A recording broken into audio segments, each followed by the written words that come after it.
Ever read through Chainsaw Man and thought, how did the guy that made this get this way? Well, Fire Punch might give you a pretty good answer to that question. The first manga by Tatsuki Fujimoto, creator of Chainsaw Man, is much more bleak than the story of devils that you've been seeing unfold for the past few years. Not to mention the insanity meter peaks pretty early, then just keep stepping on the gas. Fair warning up front, this manga gets into a lot of pretty weird places. There's plenty of cannibalism, a lot of abuse, and overall it's just very, very depressing. So if that's not for you, heed the warning now. In a distant future from our own reality, some humans live with blessings that allow them different powers. One of these blessed, known as the Ice Witch, has used their blessing to freeze the entire world in a massive ice age. Now, people are just doing what they can to survive, though they've turned on each other, using others as food or firewood to keep themselves warm. That's where the story begins, with Agni and Luna, a brother and sister team who escaped being used as firewood by a group of survivors who killed their parents. Now, they live in a small village, mostly full of adults and elderly, who treat them kindly and raise them up as the future. In return, Agni and Luna use their blessings to give back to the village. Both of them are what's called regenerative blessed, meaning they can heal from injuries and regrow body parts that are lost. Luna's isn't nearly as advanced as Agni though, who can lose a limb and shoot a new one out of the stump within seconds. You can probably see where this is going, right? To keep the village going through rough periods of famine, Agni has Luna cut off his arms repeatedly, growing new ones within seconds and giving the severed ones to villagers as food. Though they don't like participating in cannibalism, this is at least a little more ethical than outright killing people for their meat, and most of the villagers are thankful for the gift the two children bring them. It's not a great life, but they're surviving. Agni and Luna are both happy living together, spending hours each day chopping Agni's arm off with a hatchet to feed their newfound family and keep them alive. They share a small house to themselves, and to keep some semblance of hope going for Luna,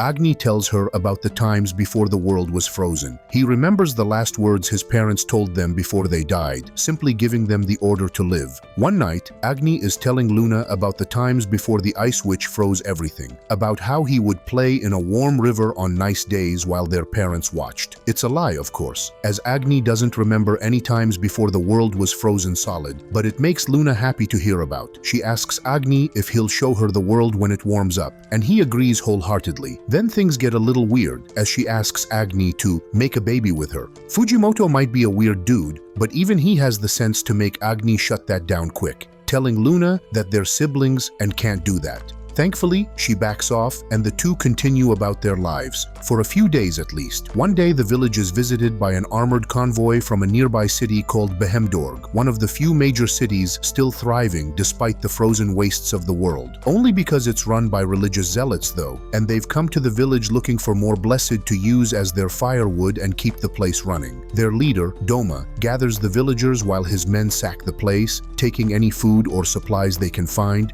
Before we start getting into the real heavy parts of the series, make sure to drop a like and follow if you want more great manga recaps. We read them so you don't have to, especially with a series as bleak as Fire Punch. Unfortunately, while they're going through everyone's homes, they find some of Agni's severed arms that have been eaten. The soldiers tell Doma that the villagers are cannibals, and before Agni has a chance to explain that they haven't killed anyone, Doma begins packing his soldiers up, ordering them to burn the entire village as heretics for their crimes.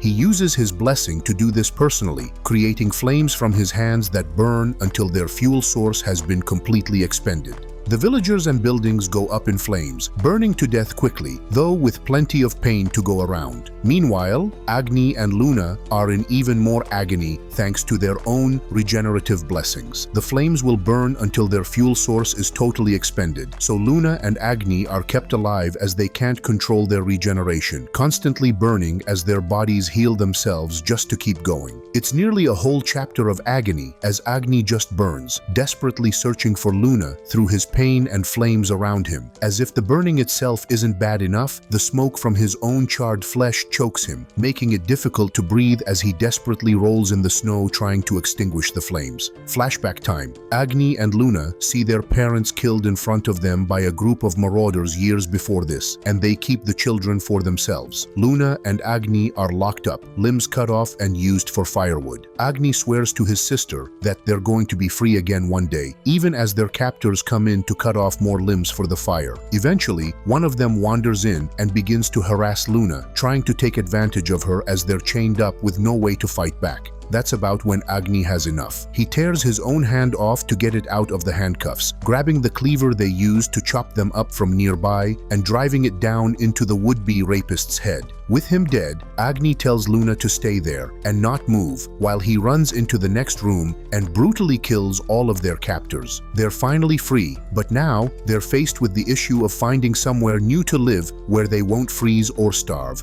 although Agni's regeneration is so strong that he doesn't have to worry about the latter issue.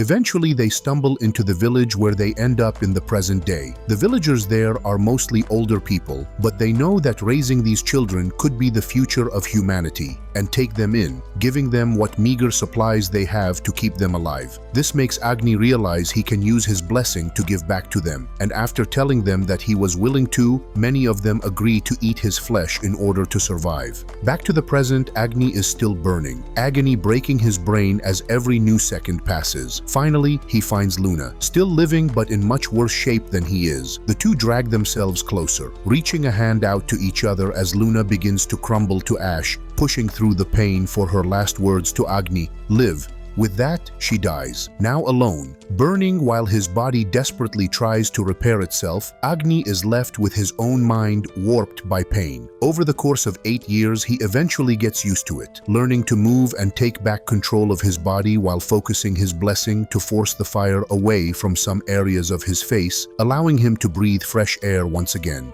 8 long years pass, but eventually Agni is able to get up and start walking, even through the intense pain of the flames that engulf him. People spot him as he travels, eventually growing the legend of a god of flame that wanders the snowy wastelands unbothered by the cold. Cut over to another group where the young son is traveling with some of his family when they're found by Behemorg soldiers. Much like the ones who sacked Agni's village, they end up killing most of Sun's group, already on the verge of starving, before Agni wanders across the scene. Despite the insane amount of bullets the Behemorg soldiers spray at him, Agni doesn't fall, marching silently along and taking out the soldiers with just a punch that transfers his flames to them, burning the normal humans to death in seconds. Over the last 8 years of being constantly on fire, muscles contracting and healing thanks to the pain, Agni has become absolutely ripped and gotten incredibly tall. So, after seeing Guy on fire, over 6 feet tall and jacked more than the Rock, Sun fully believes that Agni is a god sent to save the earth from the frozen wastes of the Ice Witch. He's not really far off, though the god part is a little far-fetched. Agni wanders off, with Sun following behind, asking him dozens of questions that he doesn't care to answer.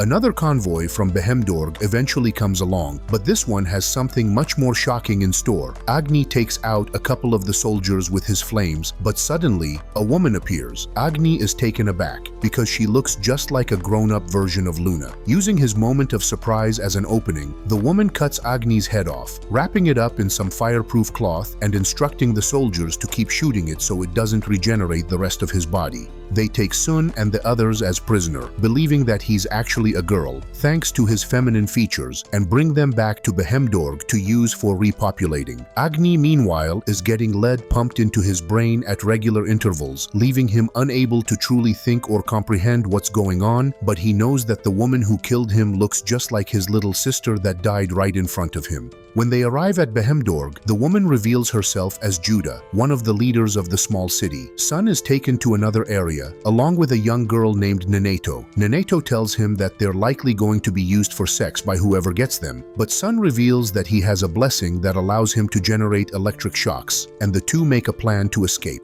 They're taken by surprise when a man comes in, walking a few dogs. He explains to them that he isn't going to hurt them, and doesn't want to use them for his own pleasure. Instead, he tells them about how much he loves dogs, which are normally only allowed as food sources, but since he's a higher up, he's allowed to keep them as pets. Then the other shoe drops, and he reveals that he wants Sun and Neneto to please the dogs. Of course, that doesn't go very well for Neneto and Sun, who immediately go for their escape plan. Sun shocks the man, and the two take off, but don't get very far before the man's brother arrives. He uses his unnamed blessing to slice both of Sun's legs off, but they don't allow him to bleed out. Once more, they capture Neneto, and seeing that Sun is actually a boy, take him down to where the other firewood is kept. Hundreds of different types of blessed are stored under Behemorg, kept captive and drugged as their blessing is taken to be used for the city. Sun is hooked up to a generator, given an IV drip of nutrients that also keep him in constant pain, so he uses his blessing and locked away. Although his situation is bleak, Sun begins to tell everyone of the savior that he met along his journey there. The story of Agni begins to spread amongst those used as firewood, with his reputation as a flaming god steadily growing amongst these prisoners desperate for a savior. Despite the massive amount of pain he's in, Sun recounts tales of Agni's greatness to the others, giving them hope in their bleak existence. Up above, Judah instructs her soldiers to keep Agni from regenerating, summoning some of the other city leaders and telling them that they need to deal with him before he becomes an even worse problem. In turn, she summons Doma, recognizing that his flames are the ones eternally burning on Agni. The Doma that reveals himself here to a decapitated Agni is a much different man than the one who set him on fire 8 years ago. He's older, more frail, and tells Agni that he'll do anything except die to let him have his revenge. Agni's helpless, and the caveat Doma gives about not dying enrages him even further. Not that he can do much about it, as he's still bodiless, but the Behemorg leaders come to a decision on what to do with him. They decide to wrap his head up in fireproof cloth, keeping the fire from spreading, and take a train down to the coastline where they'll throw his decapitated head deep into the ocean. Neneto is brought along by the brother, a regenerative blessed with moderate powers, though she's left in one of the rear cars away from the main groups. Everyone sets off in an old train from before the Ice Witch's time, making the day-long trip to the coast. Off to introduce another character, the scene switches to a small base a ways off from Behemorg, led by a mysterious woman named Togata. She's obsessed with movies and a strong regenerative blessed. She's also nearly 300 years old thanks to her regenerative powers that greatly slow her aging. She's also a major cinephile and recounts how she used to own a massive amount of movies on old hard drives. The way she talks about it, the movies were the only thing she ever loved, recounting dozens of classics from the 90s to the 2000s before revealing some Behemorg soldiers took her hard drives one day, destroying them as heresy against their god. Now though, Togata is hearing the rumors from some of her men about a flaming man walking around the wastes and decides that she wants to make her own movie. With an old Sony digital camcorder in hand, she finds out about the train setting off and sneaks into one of the rear cars where she meets up with Neneto. Neneto isn't really sure what to think, and Togata is eccentric to say the least, but she makes the young girl an offer, work for her, and she'll make sure she doesn't have to be a baby maker for Behemorg. Neneto accepts, becoming the camera woman for Togata's movie. With that settled, Togata gets to work, breaking into the next car and quickly dispatching all the Behemorg soldiers. The brother and some of the other officers shoot her in the head, believing they've solved the problem since they don't know her blessing, but Togata quickly recovers and kills the rest of them, leaving only her and Judah. Togata frees Agni, letting him out of the fireproof cloth so he can regenerate fully, and they reach the coast. The waters beyond aren't yet frozen, but Togata explains that the world is only getting colder, and before long the Ice Witch will have frozen everything to a point where life can't be sustained. Togata gives Agni her proposal, be the main character of her movie, and she'll help him get his revenge against Doma. Agni reluctantly agrees, stoic as ever as his flames continue to burn, and Togata brings him and Neneto back to her base. They settle in. Neneto, learning that Togata offers shelter to some of the Behemorg outcasts as long as they take care of the grunt work for her. Turns out, most of the men that live with her are gay, which is outlawed in Behemorg, but Togata takes care of them nonetheless, allowing them to live as themselves as long as they contribute. Agni begins to train, studying fighting techniques that Togata teaches him, though she only learned them from watching movies. In their off time, she teaches him English, helping him to learn words so she can get them on film. She convinces him to be her actor, a hero that the audience can root for in her movie, and Agni resolves himself to do it, if only to get revenge for Luna. Neneto tells him that Sun is still alive back in Behemorg as well, asking if Agni will save him. He refuses though, saying he doesn't care about Sun or any many of the other slaves in Behemorg, focusing solely on his own selfish mission.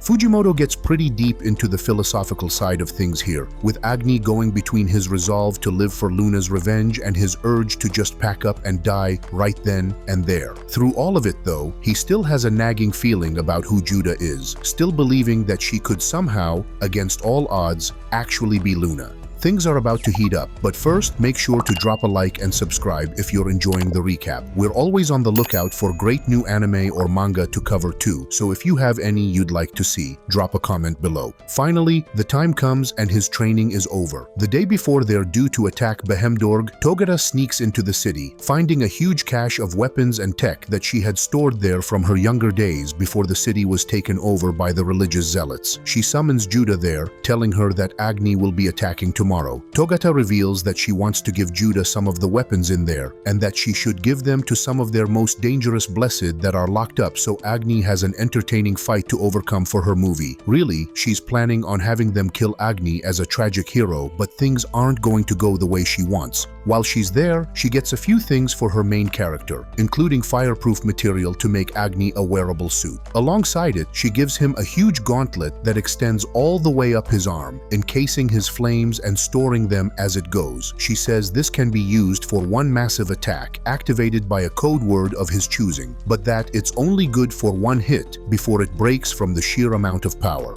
They march right into Behemorg the next day, with Agni easily fighting off any grunt soldiers that come to attack them. Doma's flames burn anyone that they come up against, and Agni moves forward. Eventually, they go through an underground tunnel to get into the city, finding the slaves of Behemorg locked away. Togata is urging Agni to continue forward, knowing that the big battle lies ahead, but also telling him he has to be careful with his flames because they could overtake the entire city. Meanwhile, Judah and the other leaders find out that he's infiltrating and give the orders for everyone to evacuate any buildings nearby.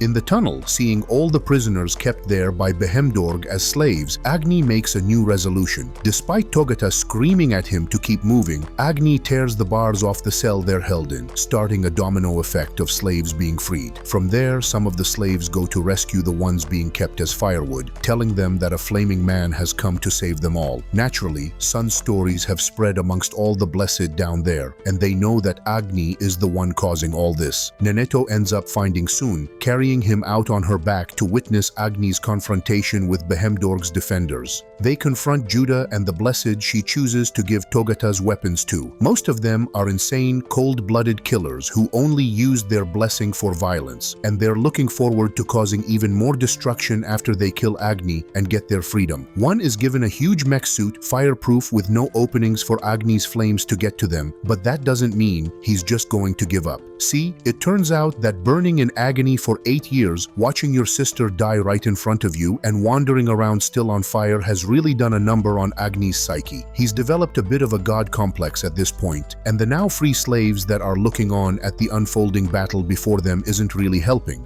One of the unnamed blessed prisoners ends up taking off immediately, running away when he sees the destruction Agni can create. The one in the mech suit steps up to the challenge though, and he absolutely tears Agni to shreds. Despite his constant beatdown, Agni keeps getting back up, fighting hard against the blessed as his own blessing keeps him going. Eventually, he decides to use the gauntlet Togata gave him, giving the code word to activate it. Fire Punch. It's more than effective, blasting the man's mech suit to pieces and raining Agni's flames all over around them, hitting random bystanders and setting them ablaze. This creates a domino effect of panic, with people running into each other, spreading the flames, and eventually burning down the apartments where citizens of Behemorg live, leaving the city as a smoldering pile of ashes. Togata and the others get away during the chaos, desperate not to get caught up in the flames, and with the director cursing Agni for going off script and ruining her movie. Agni collapses in the ashes, wondering if there's anything worth living for now that he's gotten ultimate revenge against the ones who gave Doma the orders to destroy his village. Judah, meanwhile, collapses in the ashes across from him, and we get a flashback to her past. Turns out, Judah's father was the founder of Behemorg and made up the lie about the king being a god that would bring warmth to those who followed him. He even revealed that the Ice Witch was all a lie meant to unite humans against a common enemy, though now finally feels that she's been released from a hell she never asked for. Judah begs with Agni to set her ablaze, but he believes she's Luna still, having a moment of psychosis after seeing the destruction around him. He begs her to confirm that she's Luna,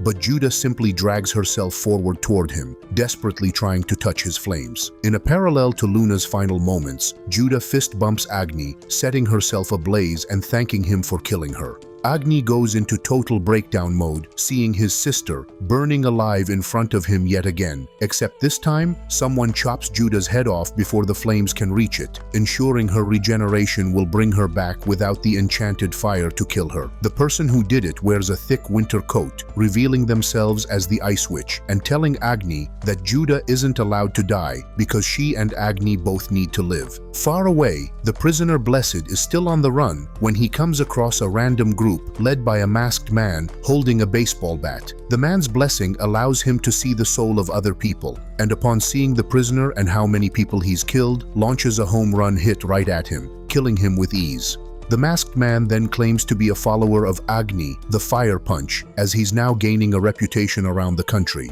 Back in the ruins of Behemorg, Agni collapses in the snow, flames taking over again as the Ice Witch leaves with Judah's head, taking her off somewhere. Agni continues his mental breakdown, staying there in the cold for days on end. During the days while he's off having his breakdown, the rest of the surviving prisoners from Behemorg end up going off to find shelter elsewhere, using a convoy of trucks stolen from Behemorg. Some remnants of the city's military end up coming after them though, determined to take the women for their own pleasure. Togata does her best defending against the onslaught, jumping into enemy trucks and using her regenerative abilities to take them by surprise. Things look bleak though, and they're starting to get overtaken by much greater firepower than they can handle, which is when things go crazy. The masked man appears suddenly, riding on top of one of his moving trucks and cracking off home run sluggers in every direction and taking out Behemorg soldiers left and right. He comes up in a fight with a fire blessed, almost finding himself outmatched, when suddenly, even more backup arrives in the form of two other strange blessed.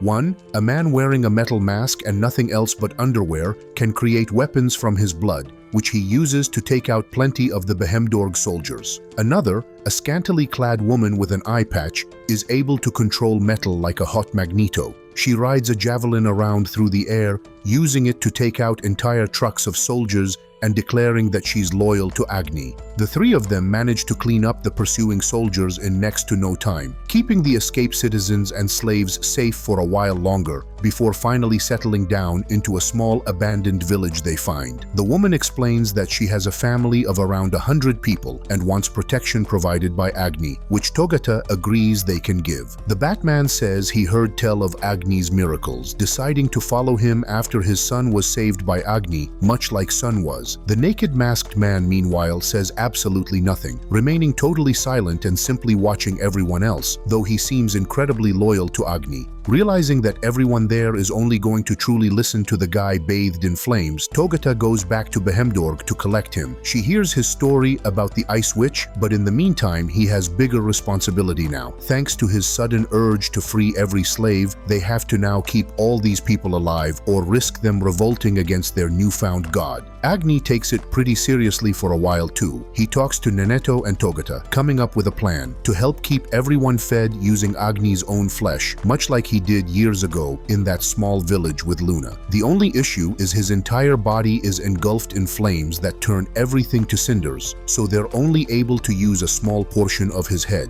Togata spends days chopping off the left side of Agni's head, right down to his cheek, and they begin to make a stew from his brains and eyes to keep everyone going. This is revered as a miracle by all the people living there, and for a time, everyone is at relative peace. Someone in the village is even a former prosthetics maker, able to give Sun some new legs so he can get around easier. Despite all of this, Agni still wants to take revenge on Doma and speaks with Togata about finding the old man. It tortures him, wondering what Doma meant when he said he would do anything except die to make amends, and eventually, Togata ends up finding out that Doma is staying nearby in an abandoned village. Agni struggles to find the resolve to go get answers though, afraid that it may take away his reason for living again. Though he provides for all the people down below, he only ever really talks to Togata. The two eventually get into an argument when Agni tells her that he sees her as an older sister, and she reveals that she's never wanted to be a woman. Togata says she always wanted to be a man, but any measures to become one are always thwarted by her blessing regenerating her. Agni vindicates her despite her anger when telling him this though, and tells her that he'll call her his big brother if it means she'll stay.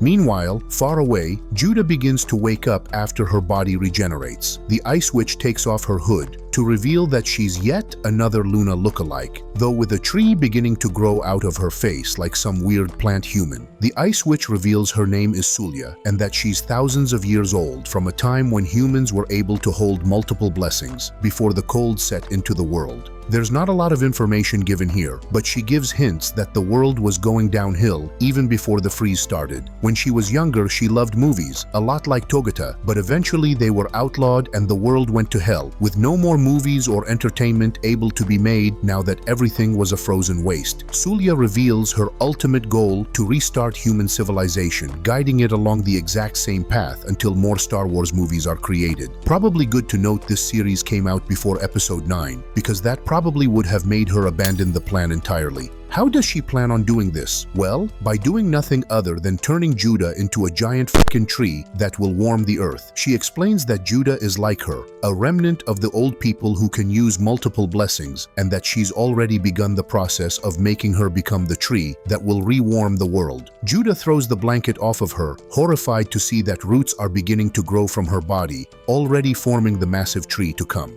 Back in the village, Agni finally makes the decision to visit Doma. He and Togata go on their own, with her recording the entire time to see what the hero of her movie does. When they get here, they find that Doma has basically started an orphanage, taking in kids and raising them as pacifists, now with a philosophy of non-violence that's the polar opposite of his younger days. He tells Agni again that he'll do anything to atone for his sins except for die, as he has too many people depending on him to live now. Togata and Agni have a conversation, with Agni deciding to leave Doma alone, realizing that his revenge will only bring more pain to more people. Togata agrees, saying it would be bad for the hero to go killing a bunch of kids and a defenseless old man anyway. They start to leave, the children going about their chores as Doma continues on his way. As they walk away though, Agni keeps seeing Luna's burning body, still telling him to live, but now whispering for him to take revenge. As she does, he enters a state of total psychosis, the flames taking over completely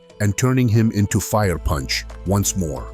A captive to his broken psyche, Fire Punch returns to the small orphanage, punching right through Doma, who simply thanks him for it. The other kids try to stop Agni, but also end up succumbing to his flames as he just hallucinates Luna and Togata. Eventually, he hears Togata's voice breaking through the chaos and awakens to find her dragging his body from a lake, saving his life but catching fire herself in the process. Agni is horrified to see his adoptive older sibling die in front of his eyes just like Luna did, with the same last words to keep him moving through this living hell: live. This is officially the point where Fire Punch goes off the freaking rails into crazy, with Fujimoto taking a lot of inspiration from End of Evangelion. Buckle up, the ride is about to get bumpy. It doesn't help that most of the new characters introduced don't even get names from here on out. Agni, in a daze as he realizes he's killed one of the last people he truly cared about, carries Togata's smoldering body back to their village, only to find that many of the saved slaves and followers of his newfound religion of Agniism dead, a massive tree sprouting next to the lake with branches stabbing through many of the people there. Even the Bat Guy and Javelin Woman are dead, their life force absorbed by the massive tree. Sulya reveals herself, telling Agni that Judah is inside the tree and that he's meant to lead humanity into a brighter dawn with his flames as the tree warms the earth. Everything becomes disjointed as Sulya reveals herself, explaining to Agni that the tree is going to absorb the life of Judah and those around her to warm everything up again. Agni begins to just leave, but hears the voice of Judah pleading for death in his mind, and eventually climbs his way up the tree to rip her from the branches high above. The two fall to the lake below, and while it's not clear which of them does it, Judah or Sulya end up putting out the flames Agni is covered in. For the first time in almost 10 years, Agni is free of his immense physical burden. He pulls Judah from the lake, one of his arms missing, no longer regenerating, and she reveals that her memory is gone. He calls her Luna, and she latches onto that, though she's essentially a helpless baby in the state she is now. The two wander off from the burning tree in search of shelter, Agni doing all he can to keep his reborn sister warm. Eventually, they find an abandoned salt mine and start going through it, finding a ton of women's clothes that Agni dresses Judah up in. They soon find that the mine isn't abandoned, but occupied by a group of girls who were former students of Doma. They confirm that Doma has died, along with all 17 of the children in the village, killed by fire punch. They don't take too kindly to Agni either, and are very apprehensive of men considering Behemorg remnants still try to come and kidnap them. Judah stays with the group and Agni leaves on the condition they take care of her, believing her to be Luna. As he starts to leave though, a group of Behemorg soldiers arrive, taking one of the girls hostage. Agni infiltrates the group relatively quickly, making himself appear to be aligned with them before going into another psychosis, regrowing his arm and killing them all, getting the young girl killed in the process. He chops his arm off again, then returns to the mine with her body, telling them he was too late to save her, but that he avenged her death for them. The girls reluctantly accept Agni into the group then, allowing him to live with them as he keeps up the charade. One of the young girls asks Agni to take revenge on Fire Punch for her, revealing herself to not only be a survivor of Behemorg, but Doma's daughter. It's revealed that she was raped by one of the soldiers of Behemorg, now carrying the baby as there's no safe way to abort it. Agni promises her that he'll get revenge, knowing full well that he himself is Fire Punch. 10 years pass, with Agni becoming a caring big brother figure to the other girls. Eventually, Judah realizes the truth and begins a romantic relationship with Agni. Their baby grows up to be a strong young girl, and eventually their happy life is shattered by the arrival of Nenedo. She reveals that Sun now leads a cult dedicated to Agni back near the ruins of the tree, and Sulya has convinced them all that Agni needs to be brought to justice, with Judah taking her place as the Tree of Life once more. Though everyone agrees, Sun still ends up killing Sulya, not liking that she wants to kill Agni. Still though, it's too late, as Neneto comes back to take Judah away, abducting her and commanding their soldiers to kill some of the other girls in the process. With Judah gone, Agni resolves to go after her.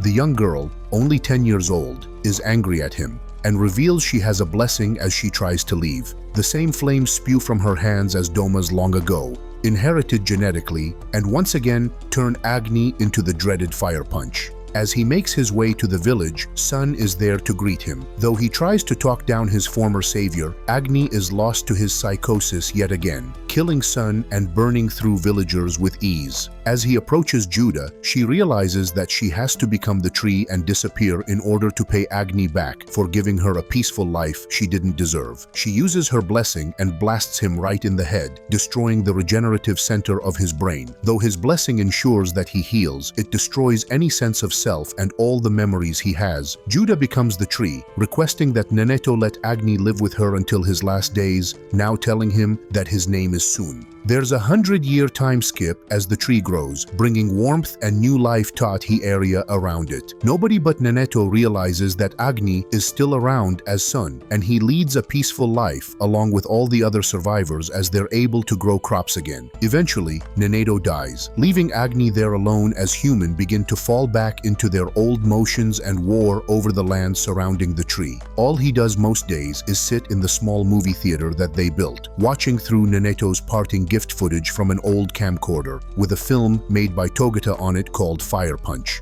The footage is corrupted though, only in black and white and with no sound, so he can't completely make sense of it. One of his students, a grandchild of Neneto, eventually finds him and offers him a pill she found. It's the only thing that can really kill a regenerative blessed of his level, apparently used by people in the old times when they got tired of living. He thanks her, but it's unclear if he plans on taking it. Instead, he just stays in the theater as time passes, still watching the Fire Punch movie. Eventually, Agni leaves the theater and perspective switches over to Judah, still living inside the tree and sustaining it. Centuries pass as she keeps the tree going, warming the world, eventually extending out into space and absorbing the life from other planets. She fades in and out of consciousness as thousands of years pass by, with her finally begging for an end to the cold loneliness. She's joined finally by Agni, though he doesn't remember his name at this point. He never took the pill, instead getting launched off into space when the meteor hit the Earth and being kept alive by his blessing all this time, even in the cold vacuum of the void. He introduces himself to Judah, the two meeting for the first time all over again. The two embrace, feeling each other's warmth, and drift off into a deep, dreamless sleep as the Earth dies around them. And that's it. That's where Fire Punch ends. It was cancelled kind of early by Shonen Jump since it was pretty out there, but turns out that benefits all of us because Chainsaw Man began the next year. Even better, in the credits you can see Yukinobu Tatsu as an assistant, the creator of Dandadan. For a series that was cut rather short and kind of rushed towards the end, it had a lot of upcoming talent working on it behind the scenes. So, what do you think? Does Fire Punch deserve its awards, especially considering how much great stuff has come after? Let us know your thoughts in the comments, and don't forget to like and subscribe.